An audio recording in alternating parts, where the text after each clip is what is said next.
यो Facebook monetisation भनेको के हो त? सबैभन्दा पहिला हामीले बुझ्नुपर्छ। फेसबुक मोनेटाइजेसन गर्नलाई धेरै कुराहरू तपाईँहरूले सुन्नुभएको छ होला। तर एक्ज्याक्टली के कुराहरू चाहिन्छ त्यो बेसिकमा भन्छु फर बिगनर लेभल, एकदम जिरो लेभलबाट बुझाउने मेरो ट्राई गर्छु है त।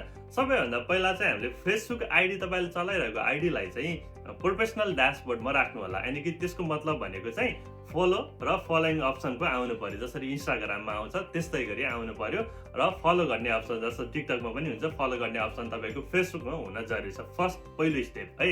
अनि दोस्रो स्टेप भनेको चाहिँ फेसबुक मोनेटाइजेसनको लागि पहिला चाहिँ यदि 60,000 फलोअर त्यो भन्ने थियो भने अहिले त्यो क्राइटेरिया 0 फलोअर। तपाईँको 0 फलोअरमा पनि तपाईँले मोनेटाइज गर्न मिल्छ।